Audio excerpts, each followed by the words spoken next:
अनि दाइ नेपालमा जति हजुरले यहाँ कम्पनीमा कति शैली हो के हो कसो हो त्यो भनिदिनु त। त्यति यहाँ शैली पाइन्छ कि यहाँ रोमानियामा? अनि दाइ रोमानिया कतितिर आउँदा ठिक होला? एकदम एजेन्सीहरू लुटिरहेछ है, सोझो साझो नेपालीलाई। यो सेन्जेन भयो भने चाहिँ उतातिर लुटिरहेछ। सेन्जेन भएर हामीलाई केही पनि 1 रुपैयाँ पनि फाइदा छैन। हो।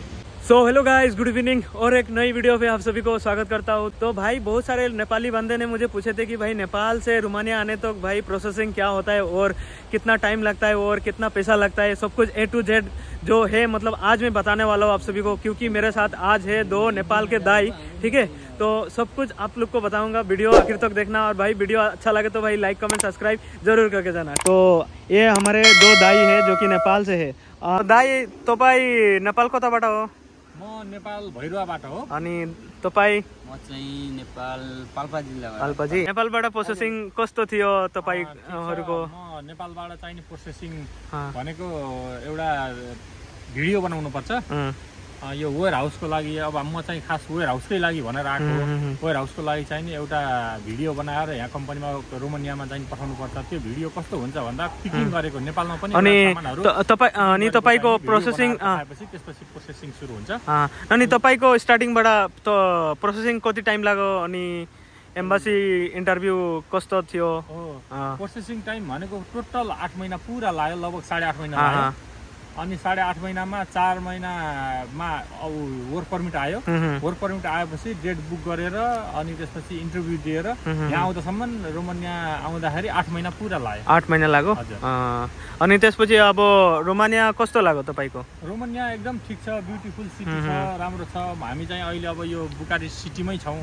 अब हुन त अब अलिकति विकट ठाउँहरू पनि होला, हामी चाहिँ अब बजारमै छौँ। बजारमै मौसम चाहिँ एकदम अनुकूल वातावरणमै छ, राम्रो छ। अनि तपाईँ रोमानियामा के कामको लागि आएको? म वेयर हाउसको लागि आएको। वेयर हाउसको? हजुर, वेयर हाउसमै काम गर्दैछु। काम भनेको त्यही काम नै गर्छु। अनि वेयर हाउसको काम कस्तो हुन्छ रे? वेयर हाउसको काम कस्तो हुन्छ भने यहाँ मार्केटहरूको आफ्नो कम्पनीको मतलब आफ्नो मार्केटको आफ्नै छुट्टै वेयर हाउस हुन्छ। अनि त्यहाँबाट चाहिँ नि मार्केटबाट अर्डर आएको हुन्छ। त्यो अर्डरहरू चाहिँ नि हामीले विशेष त निकाल्दिने हो। खास त्यसको लागि एउटा सानो गाडी हुन्छ, यहाँ चाहिँ त्यो गाडीलाई लिजा भन्छ। स्कुटी जस्तो टाइपको पछाडि ढाला भएको खालको गाडी हुन्छ। त्यो गाडीमा चाहिँ सामान ट्याक्क अनि पिकिङ गर्दै त्यहाँ राख्दै अनि एउटा लोकेसनमा छोडिदिने हो। त्यो पछि गाडी आएर उठाएर लैजान्छ। कामको लागि एकदम केही पनि गाह्रो छैन, अलिकति हिँड्न चाहिँ कसरत हुन्छ। काम कति घण्टा हुन्छ? काम 8 घण्टा हुन्छ। 8 घण्टा? ए, अनि ब्रेक छ? ब्रेक छ। अब आधी घण्टा लन्च टाइम हुन्छ। आधी घण्टा लन्च टाइम। अनि बीचमा चाहिँ 10-10 मिनटको ब्रेक हुन्छ। 10-10 मिनटको।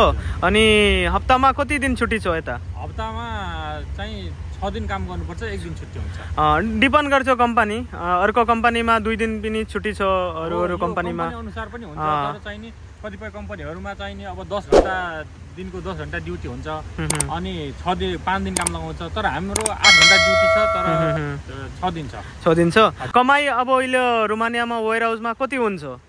मिनिमम कतिबाट कति हुन्छ? रोमानियामा हुने यथार्थ एउटा छ, तर नेपालबाट चाहिँ जुन एजेन्सीहरूले भनेको हुन्छ त्यसमा एकदम लास्ट लगभग आधीकै फरक छ। अब अहिले त यहाँ रोमानिया यो 2025 जनवरीबाट सेन्जेन भयो होइन, तर सेन्जेन भइसकेपछि पनि सेन्जेन हुनुमा हामीलाई केही पनि फाइदा छैन। यो जति पनि छ रोमानिया वासीहरूलाई चाहिँ फाइदा होस्, एजेन्सीहरूको फाइदा भयो, धेरै एजेन्सीहरूको लागि फाइदा भयो। म चाहिँ अब मेरो पनि कुरा राखिहालौँ, सोध्नुभयो होइन।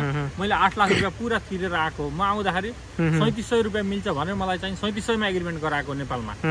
3700 भनेर, तर त्यो चाहिँ नि यहाँ आएर छैन। यहाँ नेपालीहरूको पीडा छुट्टै छ, काम सहज छ, ठिक छ। तर चाहिँ 3700 भनेकोमा 3700 प्लस 600 रुपियाँ खाना भनेर 4300 मा आएको। तर त्यो केही पनि छैन। आउँदाखेरि चाहिँ अब अहिले मेरो 3000 रुपियाँ र 600 रुपियाँ खाना, ल 3500-3600 रुपियाँ चाहिँ मात्रै हुन्छ। त्यहाँभन्दा बढी चाहिँ बताउन सकिन्न। त्योभन्दा अब जति पनि आउनुहुन्छ अहिले आउनेलाई अब 4000 रुपियाँ 4050 यहाँको चाहिँ रोमानियाको गभर्मेन्टको रुल्स अनुसार स्यालेरी चाहिँ 4050 कम्तीमा पनि यति दिने भनेको छ। तर त्यो अनुसार चाहिँ यहाँ कसैले पनि पाउँदैन। त्यो सपना बोकेर चाहिँ नआउनु होला। अब नेपालमा एजेन्सीहरूले अब यति छ 4050 भयो, सेलेरी बढ्यो भनेर अब 8 लाखलाई 10 लाख 12 लाख रुपियाँसम्म रोमानिया आउन भनिरहेको छन्। त्यसको लागि चाहिँ अब हजुरहरू एकदम सचेत रहनु होला, त्यो भन्न चाहन्छु।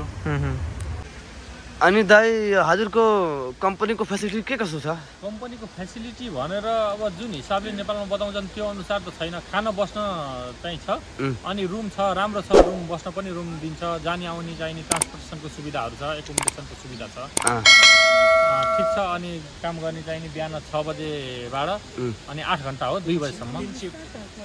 3 सिफ्ट हुन्छ, 24 घन्टा चल्छ। 3 सिफ्टमा चाहिने हामी 8 घन्टा गर्छौँ, त्यसपछि अर्को सिफ्ट नाइट सिफ्ट हुन्छ। अनि यहाँ रोमानियाको भाषा के कसो छ? यहाँ रोमानियाको यहाँ चाहिँ आफ्नै ल्याङ्ग्वेज छ। यहाँ अब हुन त शिक्षित मान्छेहरू पनि होला नि, तर चाहिँ यहाँ आफ्नै भाषा चाहिँ बढी युज गर्न खोज्छन् यिनीहरू। अब हामी त नयाँ मान्छे हो, यहाँको भाषा थाहा छैन, भाषामा एकदम धेरै समस्या भइरहेछ। अब इङ्ग्लिस यिनीहरूले युज गरिदियो भने त हामीलाई धेरै सजिलो हुन्थ्यो होइन।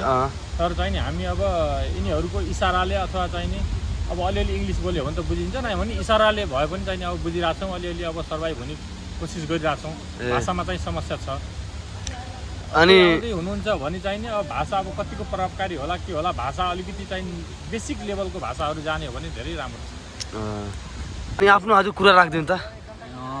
नमस्कार, मेरो नाम निनबार राई, मेरो चाहिँ घर पाल्पा जिल्ला नेपाल।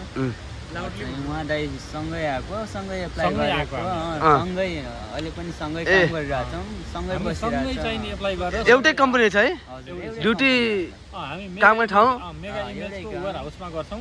अब यसको मेगा इमेज भनेको यो रोमानियाभरिमा धेरै ठाउँमा छ। यसको अब हामीलाई पनि थाहा छैन, एकदिन अब गन्ती ठाउँ पनि अब काउन्टेबल त होला, तर चाहिँ नि धेरै ठाउँमा छ। अनि दाइ रोमानिया कन्ट्री हजुर कस्तो लाग्यो? रोमानिया त एकदम राम्रो छ। यो अहिले यस्तो अब अहिले त हामी नेपालमा मान्छेलाई चाहिँ बस्न नसक्ने अवस्था छ। तापक्रम यति उच्चतम भएको छ होइन, 40सम्म लगभग पुगेछ भन्ने खालको हल्ला छ भैरवा बुटोलमा। तर यहाँ चाहिँ एकदम राम्रो छ। मौसम त अब साँझ 9 बजेसम्म घाम लाग्छ। अनि दाइ त्यो हजुरको कति भयो यहाँ रोमानिया? आएको 5 महिना भयो भाइ। 5 महिना भयो। हजुर। अनि दाइ रोमानिया कति तिरेर आउँदा ठिक होला?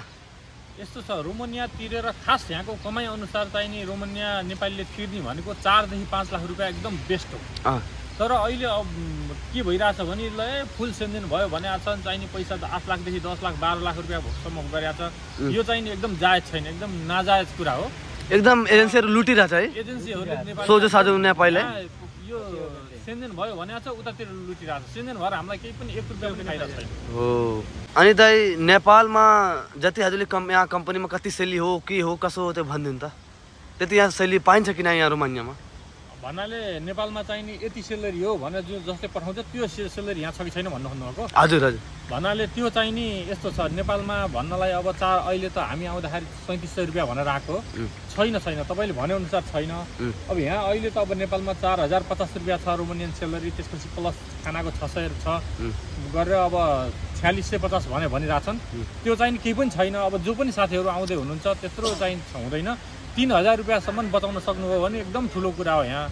त्यही भएर कोही पनि नझुक्किनु होला र ठुलो सपना पनि नबोक्नु होला भन्न चाहन्छु। जति पनि रोमानिया आउँदै हुनुहुन्छ यहाँ 3000 रुपियाँ भन्दा माथि कमाउने भनेको एकदम कमै छ।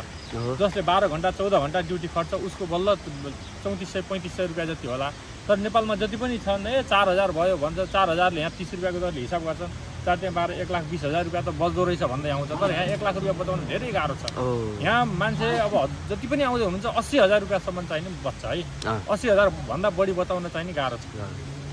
तो गाइस आज का वीडियो इतना ही था। तो भाई मुझे इतना नेपाली बोलने भी नहीं आता है भाई, जितना बोलने आया मैं इतना वीडियो बनाया। ठीक है, तो वीडियो अच्छा लगा तो भाई like subscribe comment share follow पनि गर्न नबिर्सनु, बेल घन्टी दबाउन नबिर्सनु। Thank you, bye bye.